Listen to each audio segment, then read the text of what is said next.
ating pong Pastor Ronald and also outreach pastor ng Quinchano.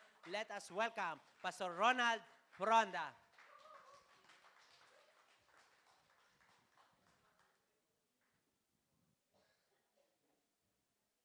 Thank you, Pastor Randy. Good morning po. Kumusta po kayo? Hallelujah. So, lahat po ng tumanggap ng regalo, say hallelujah. Amen. Hallelujah. So, lahat ay tumanggap ng regalo.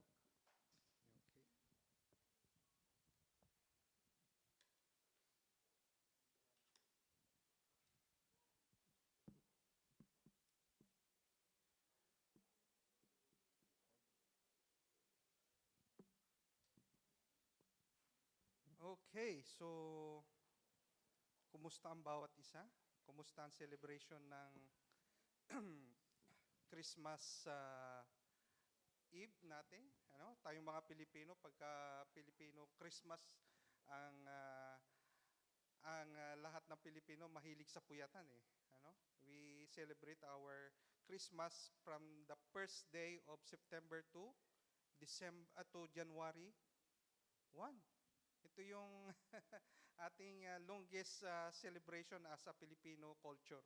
So tayo po ay expressive pagka tayo po ay nag-pipist o gumagawa ng mga celebration, pagbubunyi sa mga kapiestahan.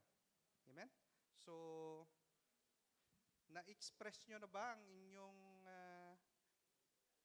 inyong pag-ibig sa inyong mga mahal sa buhay, yan, sa family, sa iyong asawa, sa inyong mga anak? Ano ba ang way ng expression ng inyong pag-ibig? Through giving, gifts, or through words, or through hug and kisses, sabi nga. So, paano natin ini-express ang ating pag-ibig?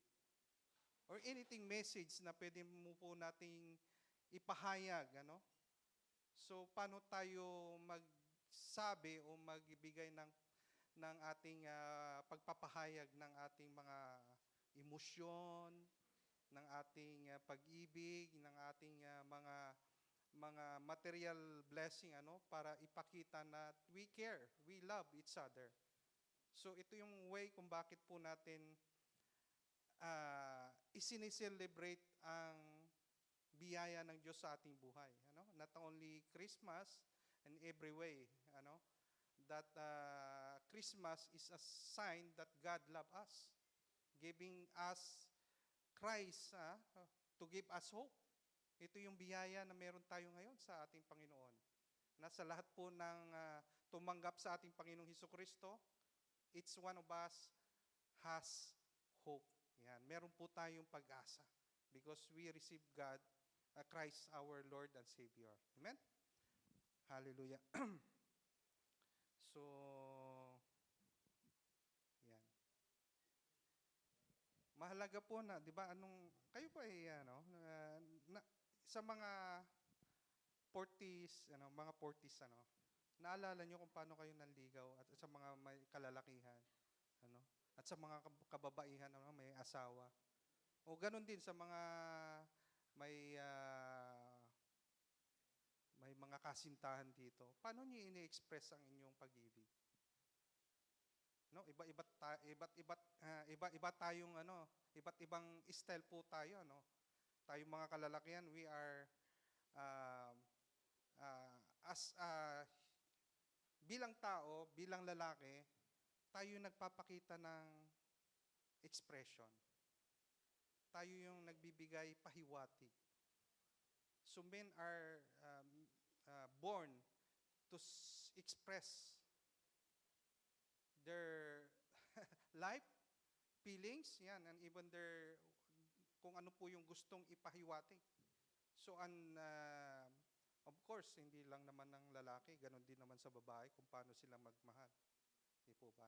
But actually, ang initiation is from men. Kaya nabuo yung pag-ibigan, di ba? Kung hindi nag-initiate si lalaki, siguro sa generation natin ngayon, So may mga babae mo na ba nag-express ng pag-ibig nila sa kanilang kasintahan lalaki? So I think meron na. So nag-express na rin ang mga kababayan through their way of saying love to their partners. Kaya mahalaga kung ano yung expression na meron tayo on how we project our life to them. So ito yung titingnan natin ngayon sa pag-aaral po natin. Ano nga ba ang mensahe ng Diyos sa atin? Okay?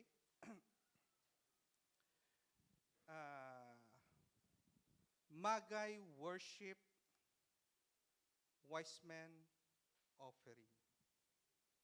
So this is the title that we have now, and we want to, God want us to show us on how we express. So basahin natin, so tayo ay tumayo para basahin po natin ang ating, although ito ay binigay na sa atin from the Simbang Gabi, but I want to point out what God wants us to know na mas mataas sa ating pagtingin doon sa mga nakalipas. Kasi may binibigay sa atin, bakit inuulit ang verse na ito. So Matthew 2, verse 11. Okay. So paki-post po. Ayan. Ang sabi po dito, sabay-sabay po nating basahin. On coming to the house, they saw the child with his mother, Mary, and they bowed down and worshiped him. Then they opened their treasures and presented him with gifts of gold, frankincense, and myrrh.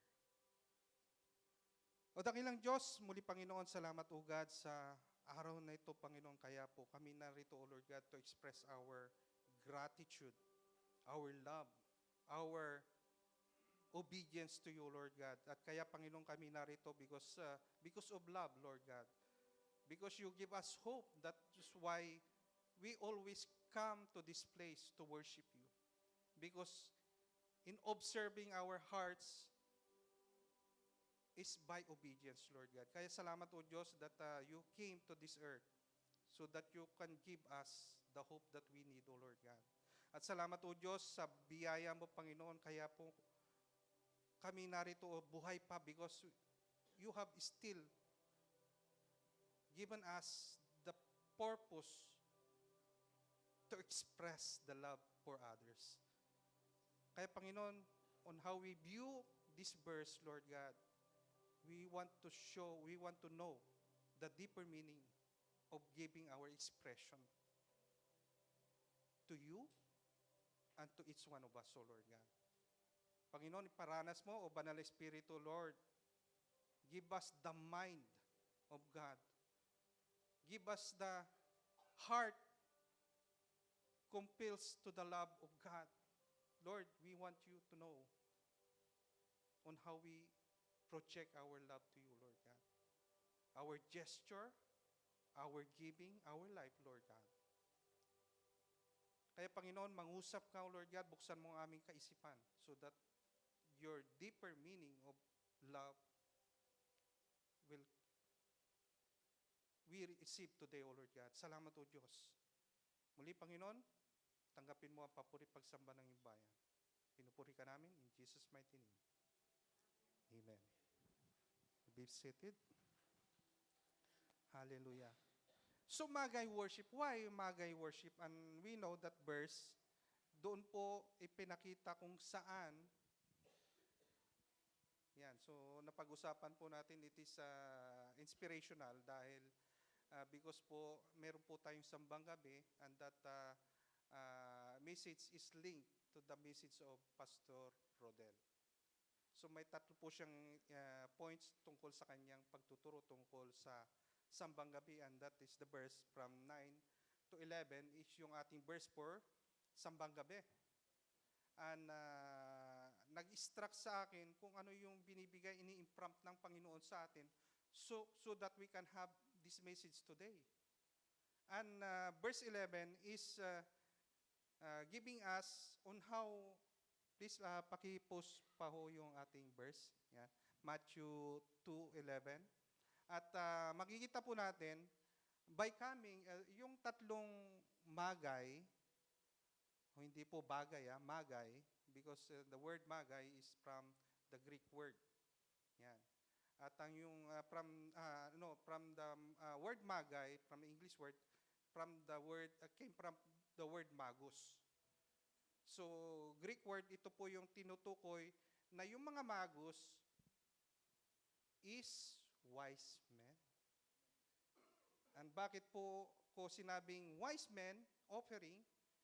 Because we want to be wise in our faith, in our beliefs. Di ba gusto natin maging matalino sa ating pananampalataya? Ayaw natin na magkamali tayo sa isang bagay na hindi natin alintana. Gusto natin maunawaan kung bakit po tayo may pananampalataya. Di ba isang way para tayo magpakita ng ating pananampalataya through unity? Di ba nakikipagkaisa tayo? Yun yung isang way to show that we are one in Christ. Di ba? Hindi yung simbahan doon o diyan, kayo pumupunta. Di ba? Kasi ipinapakita natin, ini-express natin that this church is ours. And this church is God's church. Di po ba? Hindi ba kayo nagkamali na pinuntahan? Di ba inisip? No, di ba? Because we want to know what God is given us. And to be wise, so paano tayo magiging wise? Yan. Sa lahat na nag-aaral ba tayo? Pumasok ba tayo sa elementary, high school, college? Di ba? Paano tayo maging matalino kung hindi tayo nag-aaral? Di po ba? And to be wise is dumaan sa pag-aaral. Kaya mga kapatid, we want to know what God is giving us today. At kung ano ang ibig sabihin ng expression. There's two kinds of expression. The negative and the positive expression. Diba? Pwede po nating isabing no. Diba? Paano natin sabihin na ayaw natin ng isang bagay? By saying no. Simply. Di po ba?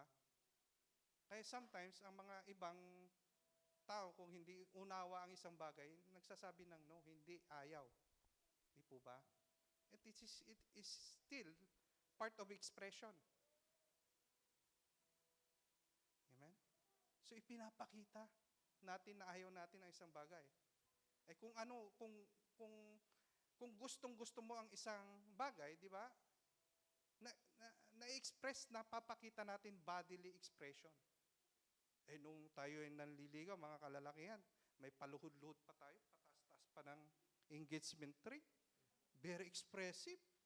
Tapos nagbibigay ka pa ng red flowers or tulip for the expression of your love. And then now, nung naging 40 na, wala na. Di ba? Kayo namang mga babae. So, nakikita natin yung expression ng isang tao kung siya ay masaya o malungkot. Like Brother Jay. Nakikilungkot tayo because nawalan siya ng mahal sa buhay. But it is still a part of life. Lahat po tayo mawawalan ng mahal sa buhay. Kung hindi sila mauna, baka tayo mauna. So, paano natin i-express ang ating pag-ibig sa Diyos bago tayo lumisan sa lupang ito? Di ba? Express na natin yung ating pananampalataya sa Kanya through reading the Word of God, attending the church or the fellowship of men, praying every day. And that is the expression of God, of our life, to God. Kasi kung hindi natin i-express ang ating pag-ibig sa Diyos, baka iba ang umibig sa iyo. Si Taning, di ba? Oh, mahal ko yun. Dahil hindi siya nakikiisa kay, di ba? So anong expression ang ipapakita natin? Di ba, pag tayo'y galit, ay talaga naman, pinapakita mo na ikaw ay galit. Sino mga expressive pag galit? yung lumilipad ang kutsara, tinidor at plato sa sa sa loob ng bahay. Di ba? Kita nyo, ako, I'm very expressive pag ako'y galit. My tone change, my word change. Kasi galit. Expressive ako. Pinapakita ko actually. I'm a man of expression. I love drawings, I love view, I love style, I love colors. Pinapakita ko to. Kasi kung ang isang tao walang expression, he cannot be known of his being, kung paano siya namumuhay, kung paano niya ipakita yung kanyang pagkatao. Kaya tayo mga kapatid, as the expression of Christ's love to us, kaya we have this symbol, the cross. And every time that we step into this church, we will see that cross in our life. And that is the expression of God, love of God in us. He died in the cross para ikaw lamang sabihin na mahal ng Diyos. So anong return ng inyong expression of love to Him? Ba, mahirap pang isang bagay na hindi mo ma-express. Di ba? Paano ka minahal ng iyong irog kung hindi mo naman siya nagpakita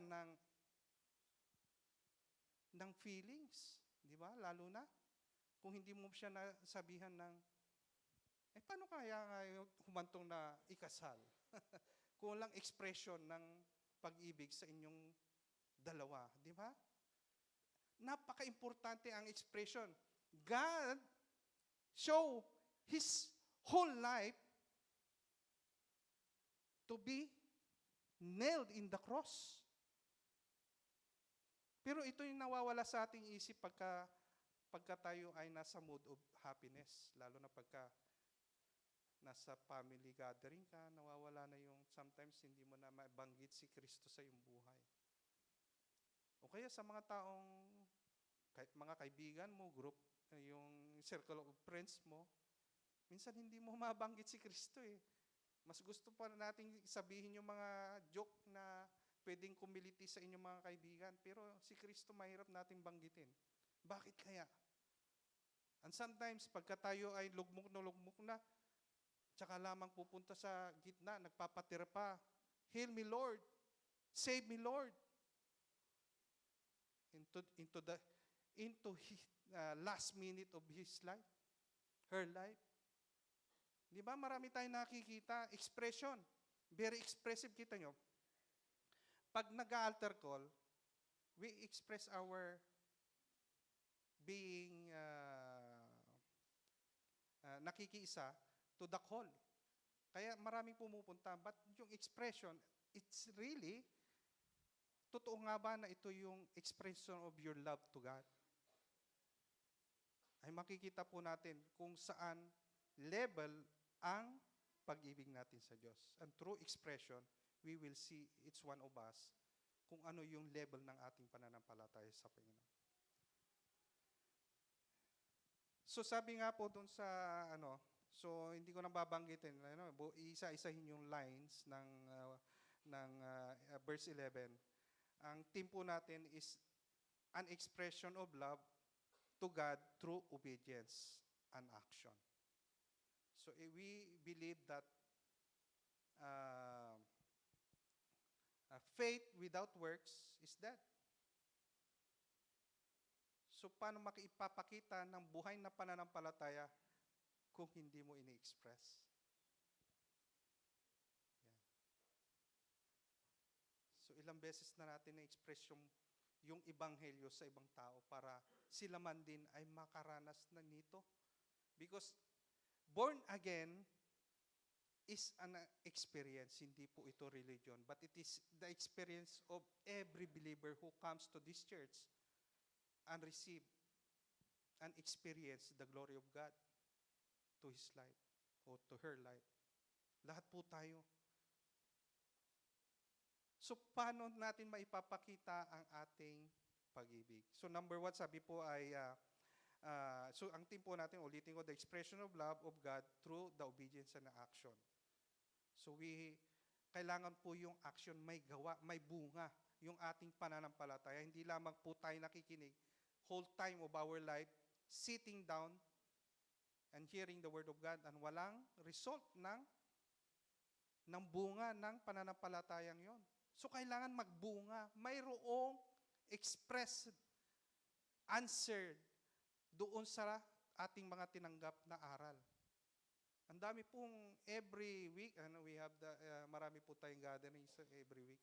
We have the prayer meeting, midweek service, gathering, care group, so Bible study. Ang daming mga gawain. So ano nga ba ang natutunan natin sa salita ng Diyos? Are we still the same men before entering this experience? Ay, kung nananatili tayo sa buhay na luma nating buhay, ay, brothers, sisters, this is showing us yung expression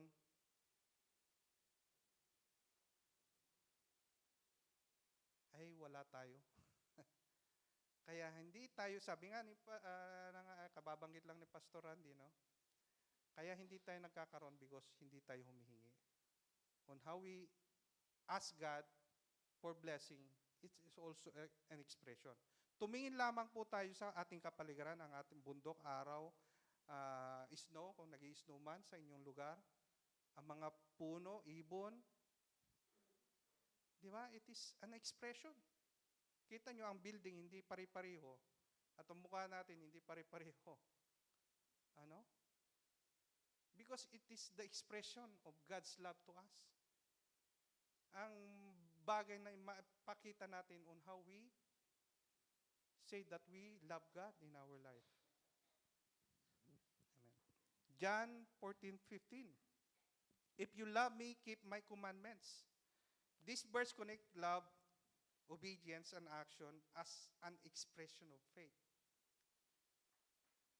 Kaya pagka tayo sumasampalataya, di ba, kahit tayo nag-iisa, ang ating gesture to showing that we glorify God is through prayers. Because prayers is an expression of love and respond to His people. Ito yung respond natin sa Diyos, sa Kanyang ginawa. Amen? So number one, we have first points. So we have 3 points for this message.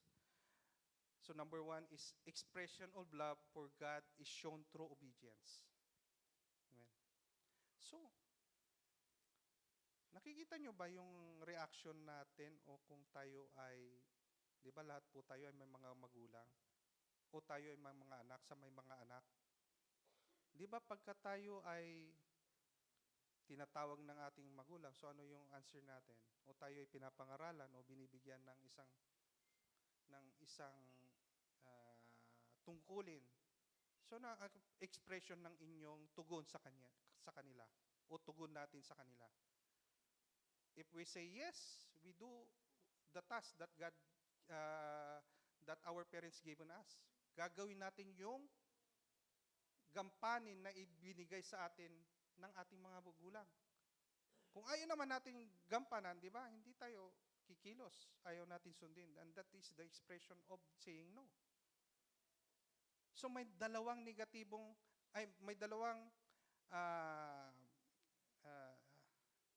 condition ang expression na ito. Negative and positive. And no and yes.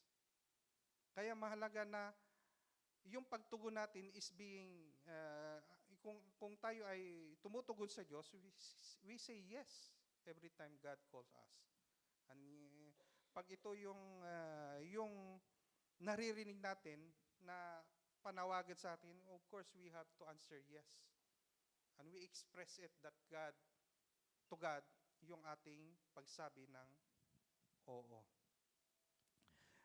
Biblical love is not just emotion.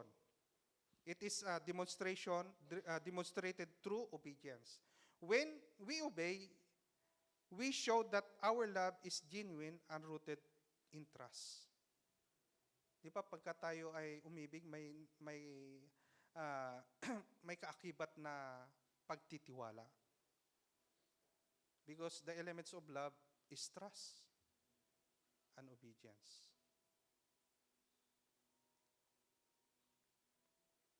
So paano natin ipinagkakatiwala yung ating pag-ibig sa ating mga mahal sa buhay, lalo na sa ating partners, sa ating mga asawa? How can we express that we trust really them? Kasi may mga taong mahigpit and they don't, hindi ayaw nila ng hindi malinaw. Ako, lalo na ako, as a father, as a husband, as a pastor. So we want to clear yung mensahe na aking tatanggapin. Bago kumilos o gumawa ng isang decision, I want to clear kung ano yung dapat kong i-respond doon sa bagay na yon. Di ba ganun din po tayo? Hindi naman po lagi ay yes and no. Kailangan po natin mauugnay yung tamang pagdidesisyon doon sa bagay na dapat natin tahakin. At sabi po ng Deuteronomy 11:1, love and obey the Lord. Love the Lord your God and keep His requirements, His decree, His law, and His commands always. Sabi ng Deuteronomy.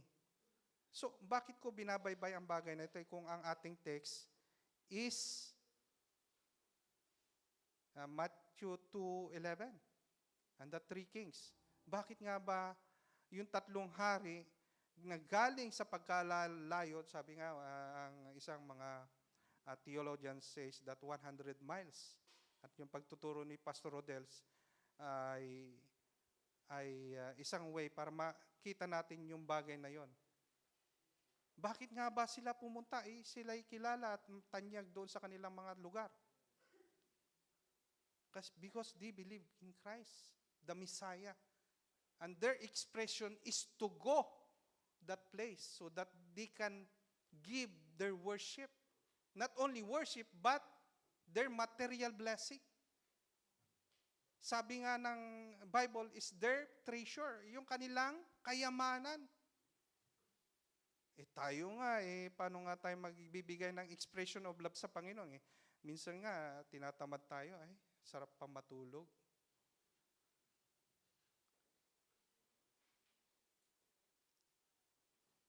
Kung ilang hakbang lamang galing sa inyong bahay ang church, minsan mahirap pa nating gawin. Pwede naman ako matin ng midweek, doon na lamang ako atin ng midweek. Sometimes, ini-interchange natin yung ating gusto doon sa bagay na kailangan nating gampanan. Pinangangatwiran natin yung mga bagay na ayaw nating gawin because hindi yun ating gusto. And sometimes ito yung nagiging cause ng expression natin naman against God calling sa atin.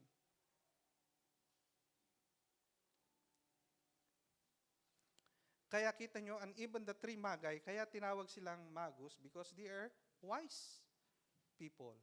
And we want to be also like them, di ba? Ayaw ba natin maging tulad nila, na maging wise? Di ba gusto natin? Actually, ayaw nyo sumagot because alam ko na alam ng bawat isa sa atin na gusto natin maging wise, di po ba? Wala namang nag-aral na hindi ayaw malaman ng isang bagay. Kaya tayo pumapasok sa school, gusto nating matuto. At yung pagkatuto natin, ito yung wisdom ng ating buhay. Kung paano nating i-lead yung ating sarili at ating pamilya sa mundong ito, lalo na sa ating Panginoon. Hindi po ba? So ito yung expression na kailangan natin na maipakita, di ba? Kahit na hindi natin nila alintana, ito na yung expression na ipapakita natin sa bawat isa. Gaano kalaki ang ating pananampalataya sa Panginoon? Tulad ng Magay, yung tatlong wise man. Sino si Gaspar? Sino si Caspar? Si Melchor? Baltasar sa atin. Di ba? O alam nyo, nakalimutan nyo na rin. O trivia. Kita nyo, kung hindi natin nababasa ang ating Biblia, hindi natin malalaman ang isang mga bagay. Lalo na yung kalaliman ng kalooban ng Diyos. Kaya na ipapakita sa atin ng Diyos yung mga malalalim na mga bagay because we want to, because of our volitional, yung ating kagustuhan na malaman. Paano mo malalaman na totoong mahal ka ng iyong asawa? Kung hindi mo aalamin. Di ba? In the expression of asking him, kung gaano ka mahal kanya. Di po ba? Kasi kung hindi natin gagawin everyday yung pag-ibig, pagpapakita ng ating pag-ibig sa ating mga asawa, mga anak, someday, yung stepping stone ni Satan sa ating buhay. Kaya kailangan nating express. Kasi God expresses His love to us. It's already been done, sabi nga ng salita ng Diyos. And now the response is to us. Ano yung expression naman natin sa Kanyang ginawa?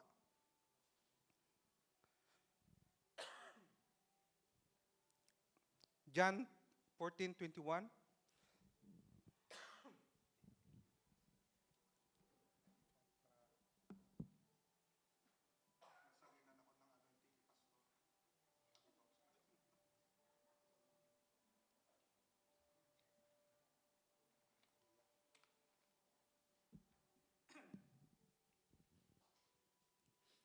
Whoever has my command and keeps them is the one who loves me. The one who loves me will be loved by my Father. And I too will love them and show myself to them. By the word showing to them is God's expression to us. Di ba? Yung ating pananalangin, di ba? Gusto natin masagot ng ating Panginoon. Sino ba yung nanalangin na ayaw tumanggap ng kasagutan? Di ba lahat tayo gusto natin matanggap ang kasagutan? And through the expression of receiving this, yung lahat ng ating hinihingi, materially, relationally, ano ba?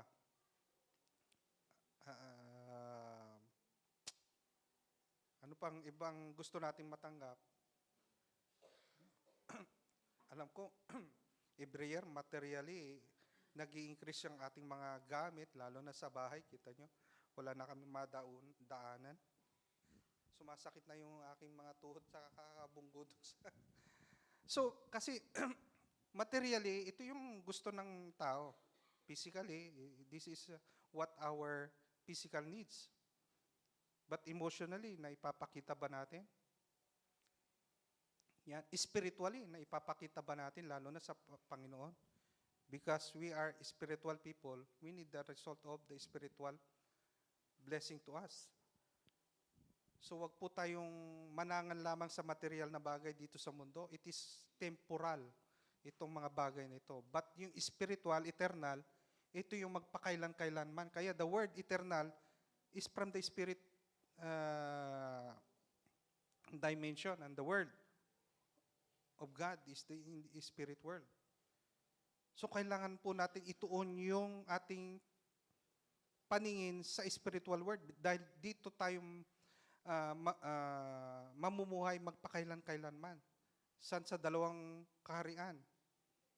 Eternal life in Christ or God's kingdom, or eternal life in hell, which the kingdom of Satan. So dalawa lamang po yun. Walang in the middle. So it depends on our expression. through our obedience. Amen?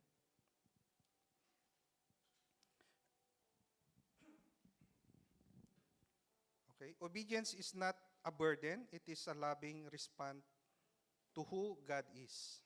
Okay. Hallelujah. So number two, an expression through giving and sacrificial effort. True love involves giving our time, resources, efforts. God values the heart behind what we give, not the size of the gifts. Hindi po nakabatay ang Diyos sa laki, ganda, kinang ng ating regalong material. Nakatingin ang Diyos sa ating puso kung ano yung loob ng ating puso, di ba? Iyon ang ini-express natin. At tulad sa pagbibigay, di ba? May mga kanya-kanya tayong nasa puso na gustong ibigay. Sometimes GC, 5, 20, 15, 1 euro, 2 euro. Di ba? And that is expression of how we serve God through our offering. Amen. Okay, sabi po ng John 3:16, for God so loved the world. So ito ilang beses binanggit last time. And we want to show that ito yung expression ng pag-ibig ng Diyos sa atin. For God so loved the world and He gave His one and only Son, that whoever believes in Him shall not perish, but have eternal life. Para tayo magkaroon ng eternal life with Him, with His kingdom. Di ba? Kaya siya nagbigay buhay, and that is the expression of the cross. Para ikaw at ako magkaroon ng buhay na walang hanggan. Okay. So, kailangan nung initial part na para mapabilang tayo doon is true repentance. At true repentance and having Christ in our life, being the Lord and Savior of our life, ito'y po yun yung initial part na kailangan nating i-declare. And that true declaration is also the expression on how we abide in His calling. Amen? Romans 2:12:1. Therefore, I urge you, brother and sister, in the view of God's mercy, to offer your bodies an living sacrifice, holy and pleasing to God.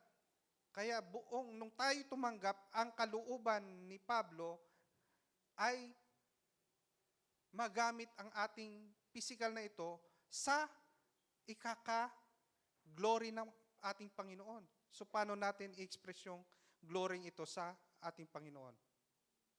Ang dami pa naman lechon pag December. Ang dami pa namang matatamis pag December. May kaso na tayo sa ating mga analysis sa dugo. Mataas ang glycemia, mataas ang kolesterol, pero sige pa rin, masarap eh. Hindi po ba? Sa mga kalalakihan naman, so we love the twinkle and wiggling sa ating pagka tinamaan na, wow, sarap. Di ba? Marami kasing gustong makatikim pa di ba, ng mga nakakalasing. Pero hindi po yun But we want to express our offering to God through our bodies, living sacrifice. Buhay na hain. Akala ba lang natin yung offering natin is in the form of money? No, buong buhay po ito. Hindi lamang kapatid. Kaya nga po may tinatawag po tayong pagka tayo nagbigay, ayaw po ng Panginoon ng 99.9% ninyo, kundi 100%. Sino ba nakatanggap na ng turong yon? May tumanggap ba? O may nagturo sa inyo na pwedeng magbigay ng 99.9 na percent lamang sa inyong buhay? Of course, tanggap ng Panginoon yun. But yung 1% po natin, 0.0%, pag hindi natin ibinigay yan, yun ang tuntungan ni Satan para tayo ay gapin unti-unti. Kaya mahalaga na maibigay natin, di ba? Ayaw natin sa ating mga mahal sa buhay, magbibigay lamang 99.9% ng kanilang pag-ibig. Aba, di ba gusto natin 100% lagi yung ating tanggaping pag-ibig ng ating mga partners, mga ating mga anak, ating mga magulang sa atin, di po ba?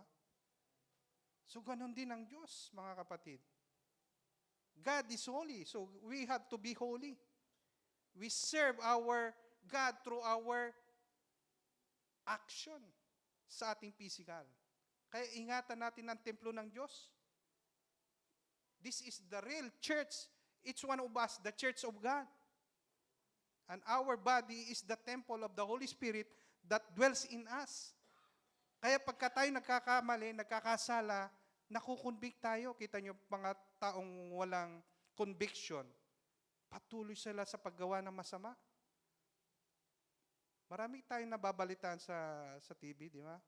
Magulang sa anak, anak sa magulang, kapitbahay, nagtatagaan. Kasi wala nga silang espiritu ng Diyos na siyang tatak natin para tayo papasukin kasi ito yung susi doon sa kalangitan. Kapag wala tayo ng banal na espiritu sa ating buhay, we cannot enter the kingdom of God as what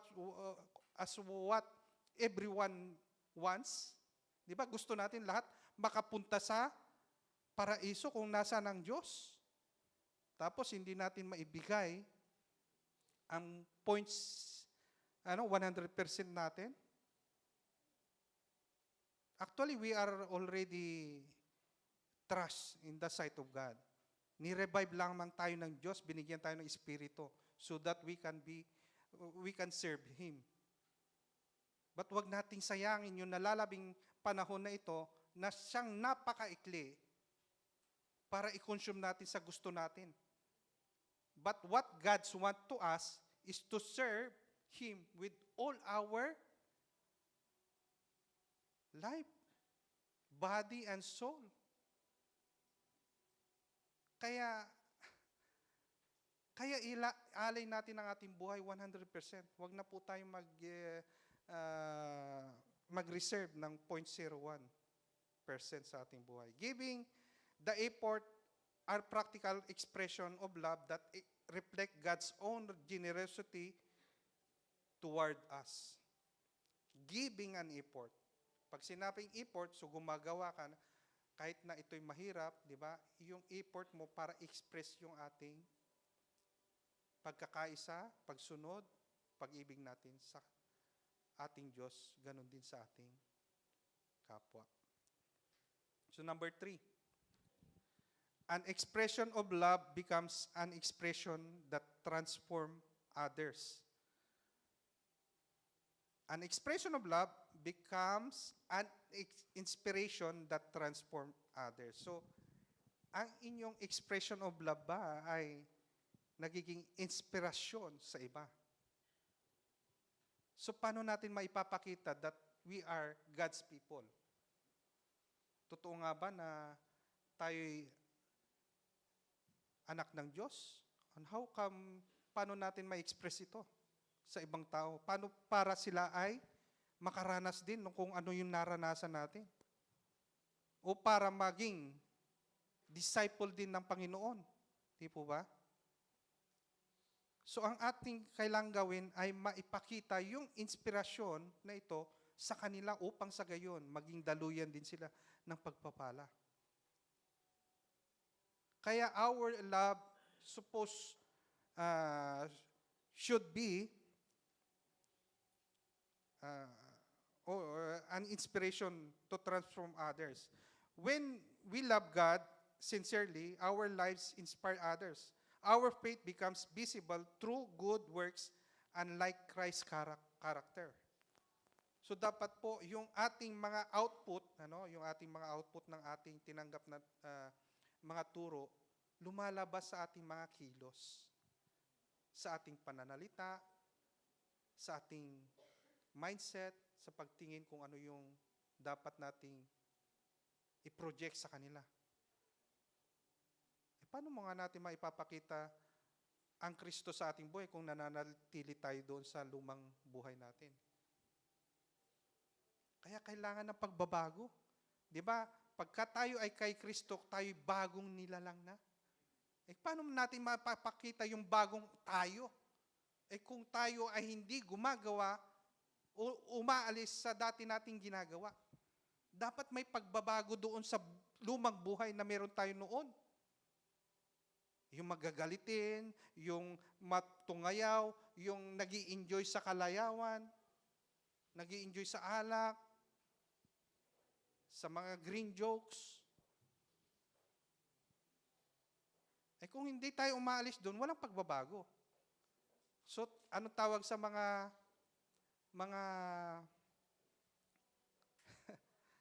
nagsasabi na hindi naman totoo? Mga nagsasabi, fake news? Fake, di ba? Huwad. Balat kayo. Yan, nagkukunwaring Kristiyano ko, no? Ba't wala namang resulta na totoong pagbabago? Ayan, palapit na si New Year. Magbibigay na naman ng New Year's resolution. Anong resolution na ibibigay natin sa ating buhay? Sa ating buhay lamang yun. Paano sa ating Panginoon? Amen? So, kailangan po ng transformation. An inspiration that transform others' lives. Kaya yung ating mga testimony, kahit na gaano kabigat yung ating testimony, kung inilagak natin, kinilala natin ang Diyos na siyang kumilos at inalis tayo sa kahirapan para makita ang Kristo sa atin, makita nila, sila man din ay sasampalataya at susunod sa kalooban. And yun, ito po yung inspirasyon na kailangan po nating idaloy. Amen? Kita nyo, pag-inspire tayo, in love tayo. Kahit na, sabi nga, ang pag-ibig, kahit na kalayo ang dagat, lalangoyin natin. Sabi pa nga natin sa expression of love natin sa ating mga irog, di ba? Susungkitin natin ang mga bituin para lang ialis sa Kanya. Pero nawawala na yung expression na yun. Kung aalisin natin yung expression na yun, sa tingin nyo ba, dadaloy ang inspirasyon na supposed to be matanggap ng mundong ito? Let us be an inspiration to others. Matthew 5:16. In the same way, let your light shine before others, that they may see your good deeds and glorify your Father in heaven. So that God will glorify in our lives, sa ating buhay. Kaya we have to express the inspirational word of Christ in our life. Kaya po, patuloy po tayo nagtuturo because we want to spread the word of God throughout the world. Kahit saan man dumako yung ating kahit nga man sa ating Facebook, Messenger, paano natin gamitin ang mga platform na yan para maidaloy ang salita ng Diyos, di ba? So, ang daming ways para ma-express natin ang pakikipagkaisa natin sa ating Panginoon. Di ba? Yung pagbati pa lamang na Merry Christmas is a way that expressing on how God gives you that inspiration to show your love. Amen? Pagka hindi tayo inspired, kita nyo, mahirap natin gawin ang mahirap na bagay. Pag inspired tayo, minsan yung isang sakong bigas, minsan nadodoble natin. Pagka-inspired tayo, gusto natin pakitaan yung ating irog, lalo na gayon din sa mga baba. Sinasarapan nila yung luto. We have our own ministry that God given us. Kung ano yung ministry yung binigay ng Diyos, gamitin natin so that we can inspire people. We can inspire hearts of people that sees us. Amen? Sabi po ng Hebrew 10:24, let us consider how we may spur one another towards love and good deeds. Yung mga na born again, ito na yung mga result at respond o yung pagbabago na meron tayo ngayon. Kaya tayo bagong nilalang na. Ayan. So nakikita natin yung inspiration ng Diyos sa ating buhay. A life rooted in love and obedience becomes a testimony that draws others closer to God. Yan. In the summary, sabi nga, Christian viewpoint, expression refers to the outward showing of inner faith, beliefs, and love for God. It includes how Christians live, speak, worship, and serve others. Faith is expressed through actions such as a prayer, kindness, obedience to God's word, and helping those in need. Christian believe true faith is not only felt in the heart but expressed through daily life. Sa araw-araw na buhay na ipapakita natin, na express natin ang bagay na ito ng dulot ng Diyos sa ating buhay. Reflecting Christ's teaching, yan. Sa dami po nating gawain, hindi po tayo nawawala ng Word of God. Every meeting, meron po tayong salita ng Diyos. Hindi po tayo nawawalan. And even prayers. So, imposible na hindi tayo matuto. It is depend on how we receive His blessing upon us. Ang pagpapahayag ay tumutukoy sa panlabas na pagpapakita ng panloob na pananampalataya, mga paniniwala at pagmamahal sa Diyos. Kabilang dito kung paano namumuhay, nagsasalita, sumasamba at naglilingkod sa iba ang mga Kristiyano. Ang pananampalataya ay pinapahayag ang pamamagitan ng kilos ng Kristiyano. Ang pananampalataya ay pinapahayag ang pamamagitan ng kilos ng Kristiyano tulad ng pananalangin, kabaitan, pagsunod sa salita ng Diyos, at pagtulong sa mga nangangailangan. Naniniwala tayong mga Kristiyano na ang tunay na pananampalataya ay hindi lamang nararamdaman sa puso, kundi ipinapahayag sa pamamagitan ng pang-araw-araw na buhay na sumasalamin sa mga turo ni Kristo. Ang pagpapahayag ay nakikitang ebidensya ng relasyon ng isang mananampalataya sa Diyos. Na ipapakita ang ebidensya. Conclusion, love for God is not merely spoken. It is lived out, na ipapamuhay. The biblical teaching teaches that genuine love is revealed through obedience, giving with effort, and inspiring others through faith living. When these elements come together, they form a complete and powerful expression of devotion to God. Amen. So sabi po ng Proverbs 1:5, a wise person listen and increase in learning. And discerning person gain guidance. So tumatanggap tayo ng guidance because of the knowledge that God given us. Na ililihis natin yung buhay natin sa mga pwede nating dapat kasuutan o kasapitan. Pag may guidance sa salita ng Diyos, hindi tayo napapahamak. So paano natin i-view ang pagkapahamak ng iba? Ba't may mga pastor pa rin na nagkakasakit? Yan. O kaya mga pamilya ng Kristiyano, ngunit nasisira ang... Because God has a message to each one of us. May kanya-kanya tayong paggamit ng Diyos sa atin para sa purpose na ipahayag ang pag-ibig ng Panginoon sa ibang tao. Kaya yung living testimony natin is a way so that God show kung paano tayo ginagamit ng Diyos sa kanyang sa mundong ito. James 3:13. Who is wise and understanding among you? Let them show it by their good life, by deeds done in the in the humility that comes from wisdom. So ito'y nagbibigay pagpapakumbaga through doon sa wisdom natin natanggap sa ating Panginoon.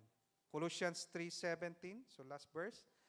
And whatever you do, whenever in words or deeds, do it all in the name of the Lord Jesus, giving thanks to God the Father through Him. Nawa ang expression na ito ay magpakita sa atin na mahalaga sa ating bagay ng ating pananampalataya. Kaya mga kapatid, sa ating patuloy na pakikipagkaisa, yung ating Christian living, tulad po ng pagbabasa, pananalangin, at pakikipagkaisa sa lahat ng gawain ng iglesia, ito po yung expression sa pagtugon natin doon sa kalooban ng Diyos. Kaya mahalaga yung naipapahayag natin yung ating tugon sa ating Panginoon. Kaya patuloy lamang po tayo so that we can give God His glory. Amen? So tayo po'y manalangin. O dakilang Diyos, salamat sa salita mo, Panginoon, na aming pinagbulayan. Salamat, Panginoon, sa iyong kapangyarihan ng iyong salita na siyang nagbubukas sa aming kaisipan upang makita na mas malalim, Panginoon, ang mga bagay tulad po ng iyong ang iyong kalooban, Panginoon, na makamtan po namin, O Lord. At Lord, sa lahat po nakinig, O Lord, yan, mangusap ka, Panginoon, at gamitin ang kanilang buhay upang maging daluyan ng pagpapala at maging ang kanilang sambahayan, Panginoon, ay pagpalain mo, O Lord. At salamat, O Diyos, sa patuloy mong pangungusap sa amin araw-araw, O Diyos. At ang aming tugon, Panginoon, ay maipapakita namin, Panginoon, sa aming pagsunod sa iyo, Lord God, sa aming pag-ibig sa iyo, Panginoon. Kung ito nga po ay totoo, Lord, pagpalain mo, O Diyos, ang lahat ng tumutugon sa iyong mga commands, O Lord God. At Lord, muli, Panginoon, sa bawat isa na narito, O Lord God, pagpalain mo sa bawat sulok ng kanyang buhay, O Lord God, at sa lahat na magsasagawa sa iyong salita, Panginoon, maging pagpapala siya, Panginoon, sa lahat ng dako, O Diyos. At muli, tanggapin mo ang papurit pagsamba po namin. Niluwalhati ka namin, O Lord God. Salamat, O Diyos. Pinupuri ka namin sa pangalan ng aming Panginoong Hesukristo. Amen. Tama. God bless you. Babalik po. Amen. Hallelujah. Palakpakan muli natin ang Diyos sa mensaherong ating ibinigay sa atin.